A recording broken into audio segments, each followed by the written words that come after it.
কবরনি তোরে শোয়াইলি আতানে মালা কানে ফাইজলে সানি জাফরগঞ্জে কবরের ভিতরে আন্দাইব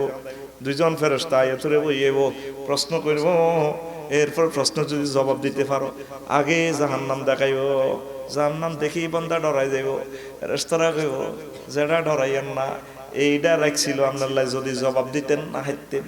এরপরে উল্টে আসতে জান্নাতটা দেখাইব এখন আপনি এই জান্নাতের নিয়ামত খাইবেন জান্নাতের লগে দুয়ার খুলে দিছি এই 40,000 বছর যাহারেন খান চূড়ান্ত জান্নাতে আপনি ট্রাইব্যুনাল পার হইয়া যাইবেন কথা ঠিক না আর বাদগারের কবরে শোয়াইলি সর্বপ্রথমে তোর জান্নাত দেয় এতে কি খুশি মাশাআল্লাহ তো দেয়া যায় তাই এরপরে ফেরেশতারা কইব তুললে আল্লাহ এটা রাখছিল ভাগ্য গুণে নিতে পারলি না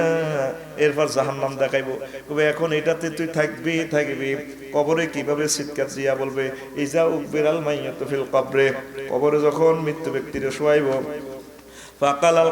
কবরে কইব ওয়াই হাকিয়া ইবনে আদম ও রফিকুল্লাহ তোর বদনসিব ও রফিকুল্লাহ তোমার বদনসিব আল্লাম তাআলাম আন্নি বাইতুল ফিতনা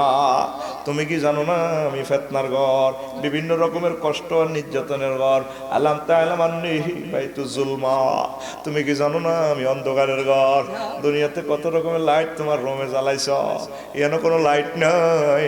নাই আল্লাম তাআলাম আন্নি বাইতুল ওয়াহদা তুমি কি জানো না এটা নির্জনতার ঘর মন খারাপ হইলে রোগের শোকে জর্জরিত হইলে জাফরগঞ্জ দোকানে চা দোকানে আড্ডা দিয়ে একটু মনটা ফ্রেশ করতা বন্ধুগুলোর লগে ফোন করি ফেসবুক চালাই একটু ভালো লাগতো এর একা একই কোনো নেটওয়ার্ক নাই একা একই আল্লাম তাআলাম আন্নি বাইতুদ দুদ তুমি কি জানো না এটা পোকামাকড়ের ঘর এই চোখ খাইবো এক রকমের পোকা বস্তু খাইবো 3 দিনের ভিতরে আরেক রকমের পোকা আড্ডি খাইবো আরো বেশ কিছুদিন পরে আরেক রকমের পোকা এইভাবে পোকামাকড়ের ঘর আল্লাম তাআলাম মা গাররাকা বিহি জান কুনতা তামুররু ফিজাজান ইলা জাফরগঞ্জ তুই কবরের ফাঁস দি গেড়ি হিরে হুন্ডা চালাই দফাস ফাওলই দে জাফরগঞ্জ গেছিলা চিন্তা করছো নি এখানে হাজার বছর শুইতে হবে দে এই থ্রেডের লগে রে মৃত্যু ব্যক্তি তো ভয় পেয়ে যাবে উপায় দেখবে না সামনে আমাদের ভয়াবহ জিন্দেগি আসতেছে কথা ঠিক কিনা এরপরে একটু ভাষণ থেকে বলি প্রিয় ভাইয়েরা ট্রাইব্যুনালে উঠাইয়া গামের দরিয়া পার করি আপনাদেরকে যখন উঠাইবে আজলাসে ও আশরা কাতিল আরদু বিনুরি রাব্বিহা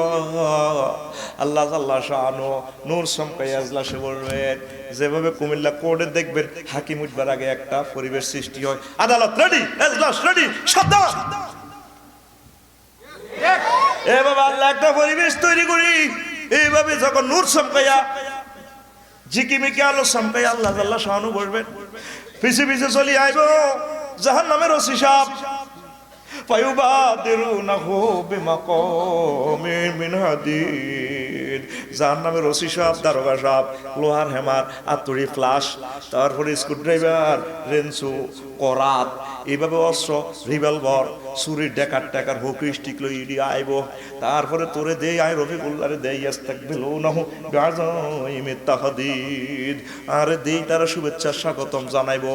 এই দমকাইতে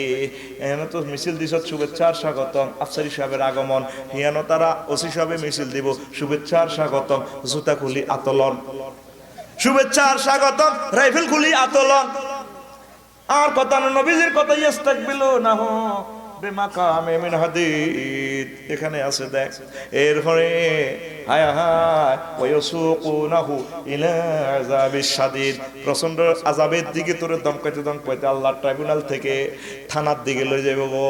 জাহান্নামের দিকে লই যাইব সাকাইয়া সু করতেলো আসামির সামনে দি ফিসি দি ঠেলন ও গরু আল ছয়তে গরু ডা দেইরার সিয়া কাতুন না কাতে উটেরে ঠেলি নন তো করে জাহান্নামের করে সামনে দি জাহান্নামের ওসি সাহেব পুলিশ দারোগা ফিসি দি ঠেলবো দে যাইতো তো চাইতো ন হাসার মধ্যে লাচ্ছাইব কন্যাইব ঘুষি দিব এভাবে শুধু মারিব ইয়ান কুসুনাহু ফি কারিল জাহিম তো চোখ টোক খুলি হাত ফাও কাড়ি তোরে জাহান্নামের দিকে এনে ভাঙি হালাই দিব হালাই যাও দারোগা সাহেব কইব যুক ইন্নাকা তাল আজিজুল কারীম সূরা দুখানের 45 নম্বর আয়াত ও আল্লাহর বান্দা তুমি দুনিয়াতে বহুত সম্মানী আছিলা এখন জাহান্নামের আযাব আস্বাদন করো রে বান্দা করো আজিজুল কারিম তুমি খুব প্রতাপশালী আছিলা হেলো কইলে 10টা গুন্ডা 20টা গুন্ডা চলিয়া আইতো তাম পৃথিবী লড়া খাইতো তুমি নোবেল প্রাইজ পাইছো বহুত সম্মানী আছিলা জাহান্নামের আযাব আস্বাদন করো আজকে তোমার কোনো উপায় নাই বুদ্ধি নাই